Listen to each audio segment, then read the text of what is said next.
c'est Mimi Hegel qui va nous faire la big press de ce MVP spécial orientation et qui va nous parler justement de la flip de l'orientation. Pourquoi le sujet de l'orientation est un petit peu stressant, c'est vrai, pour tout le monde. Un petit peu, pas mal, pour pas mal de gens, en tout cas, et ça se comprend. Tu l'as teasé en début d'émission, il y a des gens qui savent très tôt ce qu'ils veulent faire dans la vie et qui, en plus, voient le chemin pour y arriver. Donc ça, c'est super. Et moi, quand j'étais au lycée, il y avait un mec comme ça dans ma classe. Il savait exactement le métier qu'il voulait faire. Il savait les formations qu'il fallait faire et il travaillait à côté des cours pour s'entraîner et devenir... il voulait créer des effets spéciaux. Il a réussi. Donc, bravo à lui. En plus. Quelques années après le bac, il a intégré une entreprise qui fait des effets spéciaux pour le cinéma, qui était sa passion. Sauf donc, que je crois que du coup, tu le détestais un peu, lui. Ouais, du coup, moi, je l'aimais pas. Non, c'est un peu fort. Je l'aimais bien humainement, mais ça me stressait énormément. Je pense que j'étais jalouse parce que moi, j'avais pas du tout cette vision comme peuvent avoir les gens qui veulent être médecins ou vétérinaires ou astronautes. Bon, il n'y a pas 1000 chemins. Moi, j'étais là, j'ai pas d'idée très fixe. Donc, ça me faisait flipper, comme ça fait flipper plein de gens, finalement, l'orientation. Surtout, comme on l'a dit, quand on n'est pas sûr de ce qu'on veut faire dans 2 ans, dans 10 ans, dans 15 ans, on a l'impression de devoir choisir toute sa vie et toute sa carrière. Et en plus, ça commence de plus en plus tôt, puisqu'on est en janvier et il va falloir déjà aller sur Parcoursup. Parcoursup. Tiens, d'ailleurs, on en parlera de Parcoursup. On va lancer le sondage en début de chronique. L'orientation, est-ce que c'est un sujet de stress pour vous ou est-ce que ça l'a été? Oui, non. Et j'ai une troisième proposition, c'est tout droit. Ah oui, c'est tout droit, genre... les gens qui ont, les gens comme ton ami, là. Qui ont une avenue toute tracée où ils savent qu'ils Si vous savez que vous voulez bosser dans les effets spéciaux, c'est tout droit. Après, ça n'empêche pas de stresser. On peut avoir peur d'échouer, etc. Mais au moins, on a une idée de où on veut aller. Toi, c'est un sujet de stress, du coup? Moi, je savais pas ce que je voulais faire quand j'étais au lycée, et même pas en termes de métier, mais en termes d'études. J'aimais bien étudier. J'étais aussi une très bonne élève, toujours la bonne réponse, toujours les feuilles de révision à donner aux potes. Mais ça veut pas dire que je savais à 16 piges ce que je voulais faire dans la vie. Et au final, en plus, mon métier n'existait même pas. Tu savais ce que tu voulais faire, toi, au lycée? Alors moi, je voulais être journaliste. Déjà? Ouais, j'ai eu cette chance de savoir très très tôt. Et je t'aurais détesté. Tu t'es orienté très vite, quoi. Tu t'es orienté express. Alors, ce qui est drôle, c'était mon rêve d'enfant, mais à un moment, je l'ai oublié. T'as dit quoi? Rien. Si on l'a. Rien du tout. Il a dit c'était Orient Express. Non, parce qu'en fait, tous les deux, on se partage les blagues un peu de daron. Mais continuez, j'aime bien. Je suis désolé. Et donc, elle était bonne en vrai. Écoute, la prochaine. Et donc après, j'ai oublié ce rêve d'enfant, et puis j'ai eu d'autres rêves. Je voulais devenir haut fonctionnaire. Et heureusement, ça n'a pas marché du tout. J'ai été nul. Et donc, je me suis rattrapé à cette intuition, à ce rêve d'enfant, un peu plus tard. Et finalement, j'avais raison. Comme quoi, les intuitions qu'on a très très tôt, elles sont souvent pas mal en fait. Oui, il y a souvent quand même quelque chose. C'est rare d'aller 100% à l'encontre de ce qu'on voulait faire. Qui va un petit peu vers... Tiens, le sondage est terminé. Ça va totalement dans le sens que tu nous dis, Mimi. Oui, 70% des gens nous ont dit oui, ça a été une source de stress ou c'est une source de stress. Non, 18%. Ah ouais. Bravo et c'est tout droit des gens qui ont su très très tôt ce qu'ils voulaient faire, 12%. Donc 70%, oui. Oui, bien sûr. Donc, évidemment. Ça valide. Pour toi, c'était stressant aussi, Mathilde? Toi, pour qui c'est tout récent par rapport à nous, moi, nous sommes grabataires. Ça n'est pas fini pour le coup. Mais en tout cas, je pense que l'orientation, en plus, nous, pour le coup, au lycée, on nous le répète beaucoup à mon époque, que jamais personne fait un seul métier dans sa vie. Donc il y a ce stress aussi qui descend de on va tester des choses, on peut avoir un métier et se reconvertir après quand on a 40 ans ou que sais-je. Pas comme avant où on rentrait dans une entreprise, on faisait toute sa vie et sa carrière dans la même entreprise. Dans la bonne entreprise familiale. Il y a qui demande en quoi t'es en étude de quoi, Mathilde? Moi je suis en école de communication actuellement. D'accord. Très bon choix. Et tu vois, dans le chat, il y a des avis un peu différents. Il y a Bandini qui dit ce fut un sujet de stress, de cauchemar, de tétanie, de déprime, de dispute. Ah ouais. Mais sinon, ça va, nous dit-il. Oui, mais ça reste un sujet de stress. On va en parler. Il y a aussi les parents, les avis des autres. Moi, je sais que mes parents sont très chill par rapport à ça et veulent juste que je fasse ce que j'ai envie de faire. Donc, c'est aussi bien. Mais il y en a, leurs parents, et vraiment, ils veulent absolument qu'ils fassent médecine ou que sais-je. Donc, c'est vrai que ça peut facilement être une grosse source de stress. Oui, ils les découragent aussi en disant tu vas pas y arriver à cette filière qui est trop dure ou qui est trop loin. Enfin, tu vas pas en être capable ou qui est bouché. C'est un discours classique, ça. Qui est pour moi dommage à 16-17 ans de déjà se dire c'est mon rêve, il est foutu, quoi. Sans compter que si t'as la passion, le feu, une filière bouchée, tu vas trouver ta place. Donc le discours de certains adultes, ça part d'un bon sentiment en mode va pas là-dedans, c'est bouché. Oui et non, parce que si vraiment tu veux faire ça, tu vas t'en donner les moyens, quoi. Oui, il n'y a pas de métier qui n'a pas de raison d'exister, finalement. Non, après, effectivement, si tu veux faire astronaute, il n'y en a qu'un, quoi. Il y a Thomas Pesquet, voilà. Mais il y en a d'autres. Et puis donc, à un moment, c'est vrai qu'il y en a qui sont un peu plus durs que d'autres, c'est sûr. Mais tout est faisable. Si tu veux devenir star de cinéma ou de Twitch, tu peux aussi te lancer. Tu peux. Et savoir que non, ça va être compliqué, mais pas ça. Non. C'est pas la concurrence. Non, venez pas sur Twitch, il y a déjà suffisamment de gens comme ça. Non, c'est pas la peine. Qu'est-ce que tu racontes, Mimi? Et puis en plus, Twitch, on peut le faire avec un métier à côté. On n'est pas obligé de tout de suite se lancer sur Twitch. Ça dépend. Si on stream toute la nuit, vraiment jusqu'à des heures indues, à l'aube, et qu'ensuite il faut aller travailler. Disons peut-être avoir un peu de self-control. Tout à fait. Bon, en 2018, il y a une étude qui a été faite sur justement les jeunes et leur retour sur leur orientation. Ouais. Et il y a 43% des jeunes qui n'avaient pas de projet professionnel au moment de faire leurs vœux. Donc clairement, je ne suis pas la seule à ne pas avoir su ce que je voulais faire. Je pensais en entrant au lycée vouloir être réalisatrice. Donc je me suis dit, cool, je vais m'orienter filière cinéma. Au bout de 6 mois, je dis, j'aime pas filmer. Ah zut. Ah, c'est dommage. Et du coup, j'étais vachement plus dans le flou. Alors c'est quoi, à votre avis, qui fait si peur dans l'orientation? L'inconnu, le futur. Ouais. Ou au contraire, d'avoir trop de choix. D'avoir trop de possibilités et de finalement pas arriver à se dire moi je veux faire que ça.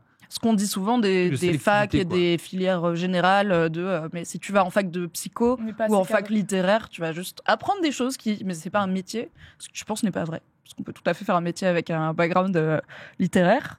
Donc, moi je pense que ce qui pourrait être le plus flippant, c'est justement pourquoi pas te projeter dans des études, mais pour faire quel métier finalement? Oui. Parce que aujourd'hui, c'est peut-être différent, mais à mon époque, finalement, au lycée, on ne te parlait pas trop de l'après, ni des milieux professionnels, et même pas des études supérieures, en fait. Ouais. L'objectif, c'était le bac, et puis tu te débrouilles, quoi. Oui, et idéalement, avoir moi, en tout cas, j'ai été élevée dans licence, master, doctorat, et pas du tout dans les filières plus professionnalisantes, par exemple, qu'on ne m'a pas présentées. Donc, il y a quand même pas mal de zones d'ombre, je pense, pour plein de gens qui doivent choisir là, dans 5 jours, qu'est-ce qu'ils vont faire de toute leur vie. C'est chaud, ouais. Il y a la peur de décevoir ses parents, aussi. En soit faisant un choix qu'ils n'approuvent pas, soit en faisant un choix et après qu'on échoue. Parce qu'il y a bien sûr... Alors, il y a la peur de l'échec qui est double. L'échec premier, c'est d'être refusé, de ne pas être accepté dans les formations qu'on veut. Et puis, il y a la peur de l'échec, c'est-à-dire d'être accepté et d'échouer et de pas y arriver. Ce qui, vraiment, là-dessus, je tiens à rassurer tout le monde. J'ai raté ma première année post-bac. Ma grande sœur a raté sa première année post-bac. Ma petite sœur s'est réorientée après sa première année post-bac. C'est tout à fait normal. Pareil, j'ai raté ma première année post-bac. Moi aussi. C'est même pas raté, t'apprends des choses. Mais c'est comme la première fois. Chercher aussi, vraiment. Cherche, quoi. Et tout ce que t'apprends, tout ce que tu fais, ça te forge pour plein de choses et tu peux apprendre plein d'acquis en fait. On a tous raté notre première année post-bac. Bon, sauf toi parce que t'es en première année post-bac, donc c'est pas fait encore. Voilà. Du bois quand même. Et on présente la meilleure émission sur Twitch, donc on a réussi. Comme quoi. Voilà, c'est ça. Finalement. Et puis, il y a aussi la peur de devenir adulte, parce que souvent, les études, c'est le moment où on quitte le foyer, où on commence à avoir une vie indépendante, et où on passe d'un système très cadré, qui est le lycée, où souvent on vit chez ses parents ou à l'internat et tout, à parfois vivre solo dans une autre ville, et à avoir beaucoup de liberté aussi. Et devoir se faire la cuisine. Devoir se faire la cuisine, devoir se motiver. Aller à la laverie. Payer son loyer, aller à la laverie. Ah, t'es la traumatisée, là. Oui. On est sur le vécu, là. Passer l'aspirateur, même si personne nous crie. Bien sûr. Et tout de suite, tu te rends compte qu'en fait, t'es adulte, t'as plus le choix, quoi. Il y a une espèce de... Tu te prends un mur, quoi, tout de suite. Et ça fait le passage à l'âge adulte. Vous vous rappelez de vos premiers plats d'étudiants solo? Oui, c'était des nouilles, des ramen. Nouilles. Ouais, je me souviens de la première vinaigrette que j'ai faite, où j'ai complètement raté le ratio, et c'était la pire salade verte que j'ai mangée de ma vie. Et je l'ai mangée quand même parce que j'étais là. Non, il ne faut pas jeter de la nourriture. Moi, je me souviens des premiers œufs au plat qui étaient totalement ratés. C'était une moitié omelette, moitié œuf au plat. C'était... pas très bon. Moi, j'ai un copain qui m'avait donné Maintenant, ça va mieux. Un tuyau d'étudiant, mais c'était un tuyau tout pourri. Il m'a dit ça, la cuisine d'étudiant, c'est pas compliqué. Tu prends des spaghettis, tu mets dans ta casserole, tu chauffes, tu attends que l'eau soit complètement évaporée. Terrible. Tu démoules. Non, mais là, il y a toute l'Italie. Quelle horreur. Un gâteau de pâtes. Quelle horreur. Puis tu tranches chaque jour, tu rajoutes du fromage. Mais quelle horreur. C'est pas bon. C'est pas bon du tout. Même pas une. Je pensais que ça allait être les pâtes au ketchup, qui sont déjà quelque chose qui me heurte personnellement. Ah bon, j'adore les pâtes au ketchup. Je m'en suis fait ce midi, tu vois. Ça, c'est pas. Franchement, c'est vraiment pas dur de faire une sauce tomate. Je trouve plus savoureuse que le ketchup. En vrai, c'est bon, les pâtes au ketchup. Et alors, il y a un autre truc aussi, c'est quand t'as plus de vaisselle. Parce que dans la casserole, de faire la vaisselle. Dans la casserole. Moi, j'ai déjà fait avec mon coloc, on a déjà fait des purées éviers. Attends. J'ai pas envie de vous expliquer plus loin. Mais oui, tu fais ta purée directement dans l'évier. C'est plus simple, quoi. Tu fais chauffer le lait à la bouilloire, puis après. Waouh. Dans l'évier où tu laves la vaisselle. Dans l'évier où les gens se lavent les mains. Oui, mais d'abord tu laves un peu l'évier. Voilà. Qui a déjà fait des purées éviers dans le chat? Levez la main dans le sondage. Alors, pour l'instant, personne. Je vois des Sam des Gouttes, par exemple. Je vois des Quelle horreur. Je vois des Burks. À quel point t'avais bien nettoyé l'évier avant? Je pense que c'est ça qui te dit. C'est que l'évier, c'est là où tu mets les trucs sales. Je vois des le cracra. Si t'as la flemme de faire la vaisselle, mais t'as quand même assez de trucs pour laver l'évier. Non, mais oui, non, mais t'as une éponge, tu vois. Mais où est la vaisselle sale? Ah non, la vaisselle sale était ailleurs. Ah non, elle était pas débarrassée. Non, elle est dans la baignoire, la vaisselle sale. T'as 18 ans, t'es en coloc, c'est vite le bordel. Les apparts des étudiants au début, notamment les garçons. Ouais. Moi, j'ai des souvenirs d'être chez des potes. Je pense que tout le monde parle. Oui, les filles aussi. J'ai vu des baignoires remplies de vaisselle. Oui. C'est-à-dire et d'alcool. J'en ai vu en plus tellement de baignoires, mais pour les soirées, tellement de vaisselle dans l'évier, sale que personne ne veut faire parce qu'il y a de la coloc. Et c'est non, c'est pas moi, c'est toi, etc. Que ça finit dans la baignoire qui est remplie de vaisselle sale. J'ai vu des trucs comme ça, quoi. Économie d'eau. Tu te douches, tu fais ta vaisselle, c'est pratique. Tu fais la vaisselle de tes colocs aussi. C'est du vivre ensemble. Non, mais on était sur on est parti sur. Je pense que l'info, le gâteau de pâtes, c'était déjà pas mal, mais tu nous as. La purée évier, vous connaissiez pas. Incroyable.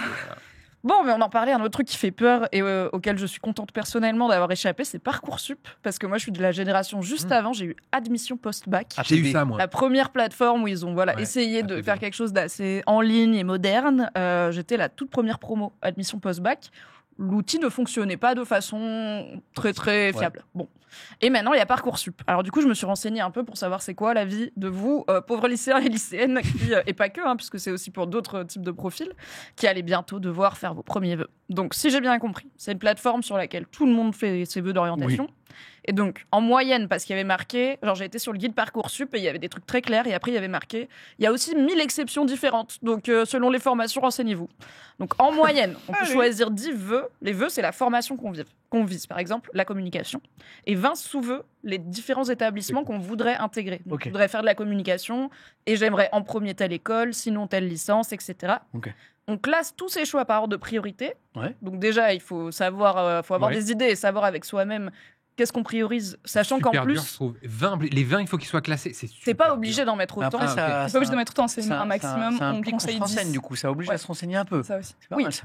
Mais aussi, apparemment, genre ça, c'est la base. Et plusieurs conseils disent que c'est plus simple de choisir une seule formation, que ça donne plus de chances et de sélectionner plein d'écoles, mais dans la même formation, plutôt que de dire, peut-être je vais être boulangère et peut-être je vais faire de la com. Je vais peut-être demander les deux et puis voir celui que j'ai. C'est pas vraiment recommandé. Ok, très bien. Donc on les classe, et puis ensuite il y a un algorithme qui a ses raisons que la raison ignore, qui mouline et qui présente aux recruteurs, donc les gens des universités, des écoles et tout, ce que je trouve un peu bizarre de les appeler des recruteurs, les profils idéaux, et ça fait que parfois on ne sait pas du tout pourquoi on a été retenu, pourquoi on a été pas retenu. Je sais, c'est critères, je crois. Ils voient pas ils voient pas toutes les candidatures, quoi, déjà. Déjà, ils voient pas forcément toutes les candidatures et l'ordre de priorité. Il y a un premier tri qui est fait par rapport au dossier. Par exemple, si tu as 0 en physique et que tu demandes une prépa maths physique, ils t'enlèvent direct pour pas que... Parce que si, moi, je sais que dans mon lycée, il y avait un BTS, et donc c'était de mes profs qui faisaient les dossiers pour Parcoursup, et ils m'avaient raconté ça, qu'il y avait un nombre de dossiers énorme, donc forcément, il y a un premier tri qui est fait par l'ordinateur, et ensuite, le deuxième tri qui est fait par un humain. Oui, il y a quand même des humains à la fin, il y a forcément le premier tri, t'as mis en bas du panier. C'est pas satisfaisant? Bah non, c'est pas satisfaisant. Parcoursup n'a pas bonne réputation auprès des élèves, des enseignants et enseignantes, des parents d'élèves, et même des universités, des écoles supérieures. C'est une bonne idée sur le papier, bien sûr. Tout centraliser, permettre à chacun de postuler partout en France, mais dans les faits, ça marche pas très bien. Ça vient pas de l'administration française, ça, par hasard? Peut-être, mais il y a des choses qui marchent bien quand même. Parcoursup, c'est pas dingo, et c'est même accusé de renforcer les inégalités sociales, puisque quand on vient, en fait, comme l'algorithme n'est pas... Il n'a pas de valeur à lui. C'est un algorithme qui travaille avec les chiffres qu'il a.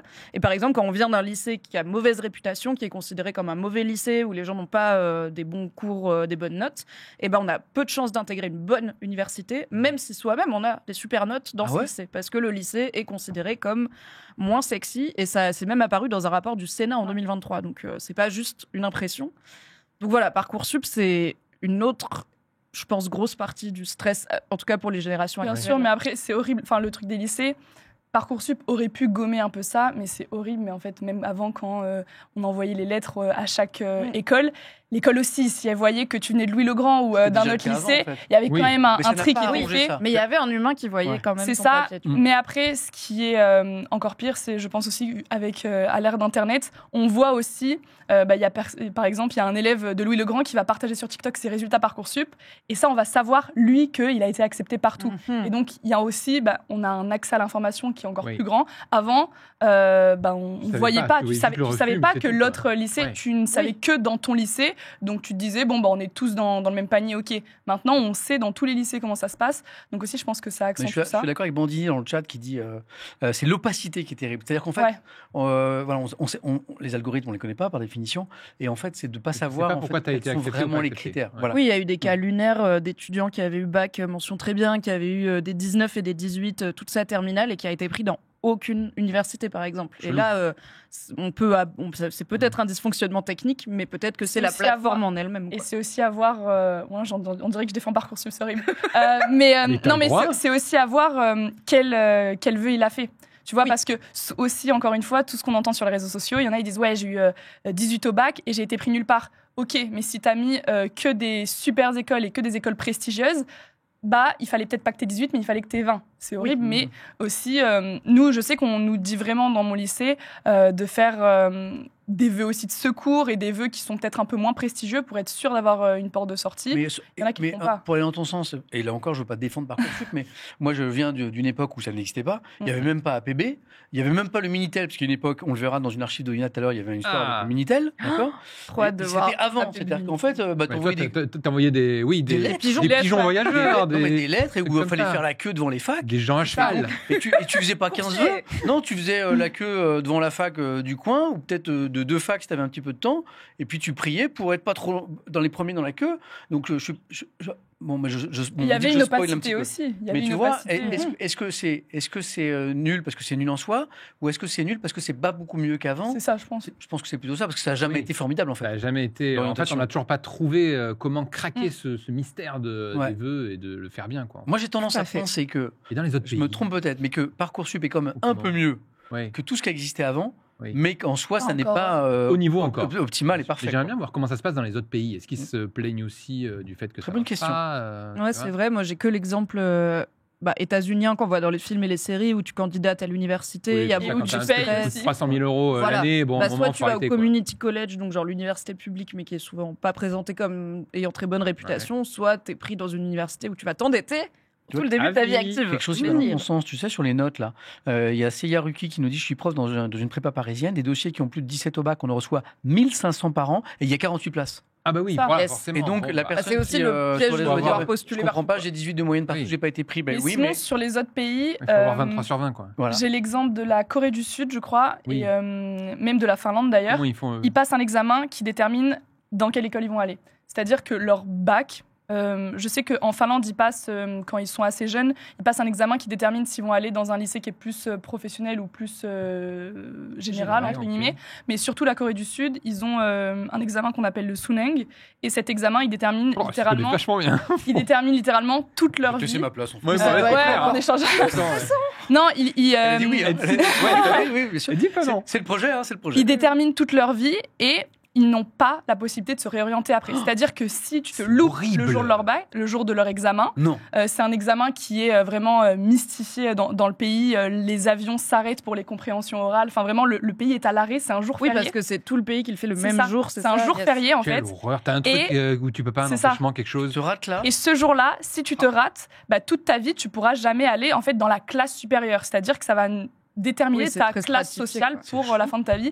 Et c'est le pays où il y a le plus de suicides liés à la pression scolaire. Donc, le Japon je crois que ils doivent se tirer la bourre. Non, c'est fou. Mais c'est fou, c'est particulièrement fou. Donc, je sais que c'est une des raisons invoquées pour la baisse de natalité qui est dramatique en Corée du Sud, c'est en fait c'est pas marrant d'être un enfant ado en Corée du Sud parce que la pression qui est mise sur alors qu'en Corée du Nord la jeunesse. Parce que les parents, c'est fun. ça. Je me désolidarise de ces propos. Fou. T'as pas intérêt à faire une requête sur Valorant trop tard la veille au soir. Oui. Oui, Je de l'examen, ramène oui, Je c'est ramène sûr, tout à Valorant, ça ne va pas du c'est tout. sûr. Donc, on fait des vœux Parcoursup. Avant ça, Oui. il faut avoir une idée de ce qu'on veut faire, quand même, une idée même vague du domaine dans lequel on voudrait bosser. Et en 2025, c'est pas hyper facile de se projeter dans un avenir qui n'est pas anxiogène. C'est difficile de se dire qu'on va avoir un bon travail, où on est bien traité et correctement payé, et où on a la sécurité de l'emploi, avec un confort de vie similaire à celui de nos parents, puisqu'on fait partie des premières générations qui, a priori, ne vont pas forcément avoir une vie aussi douce que celle de celles et ceux qui nous ont C'est pas précédés. faux. Et puis, c'est aussi quelque chose qu'on est censé faire 5 jours par semaine jusqu'à notre retraite à 60 ans. Du coup, 60 ça ans, fait... c'était avant, ça. Ouais, Maintenant, c'est- 60. Non, Oui, on oui, y reviendra. puis d'ici D'ici là, ça va. la retraite, on va annuler. Ah, tu crois? Bien sûr, bien sûr. Bien sûr. On aura annulé, mais on sera reparti plus tard dans l'autre sens. Ah, Je pense la que- retraite à 40 ans, moi je prends. Il n'y a pas de... Non, je pense qu'on sera plus sur du 80. La retraite à 40 ans, ça veut dire que ça fait 13 ans que je pourrais être en retraite? Ah, dis donc. ça- Valorant toute la journée. Je vote pour moi. Et puis, on l'a dit, on échange avec ses parents. On échange quand on peut avec des pros du secteur. Il y a Ouais. les salons de l'étudiant, les portes ouvertes de différentes universités quand on veut s'y rendre. Et puis, il y a les conseillers d'orientation Ah. et conseillères d'orientation, Ah. dont je ne veux pas dénigrer le travail. Il y en a sûrement des très bien. Je n'ai pas forcément eu une expérience très T'en productive. as rencontré un ou une? Ouais, j'ai été voir le conseiller d'orientation de mon lycée, puisque logiquement, je ne savais pas quoi Ouais. faire. Et en parlant avec un ami, lui adulte, il m'avait parlé du fait qu'il avait fait un DUT communication. J'ai dit, ça a l'air de bien m'aller, c'est en 2 ans. Donc, je m'engage pas sur 8 ans alors que je suis pas sûre. Let's go. C'est pas loin, c'est professionnalisant et tout. Et donc, j'en ai parlé à mon conseiller d'orientation qui ne savait pas que ça existait, Ah. alors qu'il y en avait 2 différents dans 2 villes à 100 km de là où j'ai grandi. C'est embêtant. Autant dire Il que, n'était pas à jour. Et est-ce qu'il y a des conseillers d'orientation qui ont déjà dit, qui ont déjà conseillé à des enfants de faire conseiller d'orientation? Ça a déjà existé, Est-ce qu'ils ça sont contents de leur job? Jamais. Ce serait drôle. Je crois que ça n'est jamais arrivé. arrivé. J'ai trouvé ce qu'il te faut, c'est conseiller d'orientation.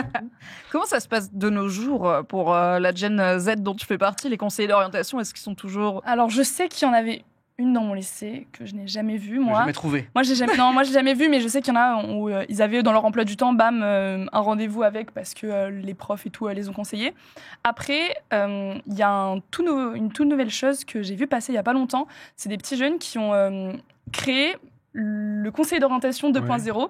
Donc, ça s'appelle, j'ai noté ça parce que c'était Mais elle est après. professionnelle. C'est une application qui s'appelle Meoria. Mon orientation avec l'IA. Et donc, c'est des petits jeunes qui ont créé ça. Et l'application est sortie il y a 2 semaines. Et c'est un peu un chat GPT, Tinder de l'orientation. Donc, on te pose des questions. Est-ce que tu as envie de faire un métier manuel? Tu swipes, tu passes, En fait, tu etc. réponds à des trucs. Mais ils m'ont envoyé un mail d'ailleurs. C'est ça. Et Comme les trucs pour savoir quelle partie représente le plus tes idées quand tu sais pas exactement. trop pour qui Et donc voter. là, tu as un conseiller Ouais. d'orientation qui connaît les DUT d'orientation, Yes. de communication. Donc, de qu'il a l'IA et Google, c'est ça, ça. il y a de qui l'IA gère aussi, ça, ouais. tu peux poser des questions. Et en fait, ça te crée tout un profil. Donc, quand tu arrives sur l'application, Ouais, l'application vu, est hein. super ludique. Tu arrives Ça sur s'appelle l'application Meoria, M-E-O-R-I-A. Bon, mais regarde. C'est un petit singe. Shout Et, out. c'est Après, le disponible chat dès se maintenant. demande ce que Mathilde entend par petit jeune comme tu as 19 ans. fais toi-même le job. parce que 17, eux, 18, ils ont- 19, ils ont. Incroyable. Ils sont Ouais, ils trois, sont trop trois bien, amis, comme ouais. initiative. Je les ai rencontrés, enfin, j'en ai rencontré un des 3 à un événement. Il m'a parlé de ça et j'étais bluffée. Il m'avait montré la bêta. La bêta était folle et l'application là vient de sortir. Et Ah ben voilà, petite pub. c'est absolument Mimi, fou, pour quoi. conclure, est-ce qu'on doit finalement stresser autant que ça de l'orientation? On peut lâcher du lest, on peut respirer. Je pense qu'on est tous et tout autour de la table déjà des exemples du fait que soit on peut se réorienter, soit rater sa Ah oui. première année, soit peut-être tu prendras une voie tout à fait différente par la suite.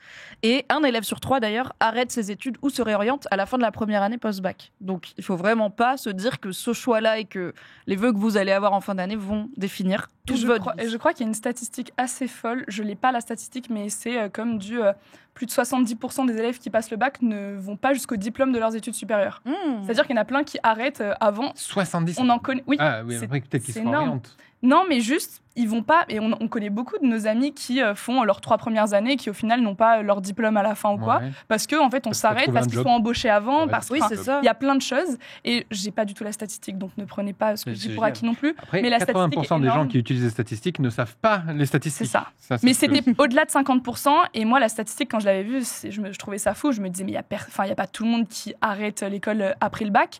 Mais en fait, c'est pas qu'ils arrêtent, c'est vraiment qu'ils font 2, 3 ans. Et Ok. après, ils trouvent un boulot Ils ont trouvé leur voie, donc exactement. Ça montre aussi peut-être que le sacro-saint diplôme est un peu moins reconnu comme ça. Ce sera l'objet d'une autre émission, ça. Oui. Pour conclure, avant la chronique suivante, la parole à Moulbit dans le chat. Alors, on l'embrasse. C'est un viewer et c'est un modérateur, donc je le sais très souvent.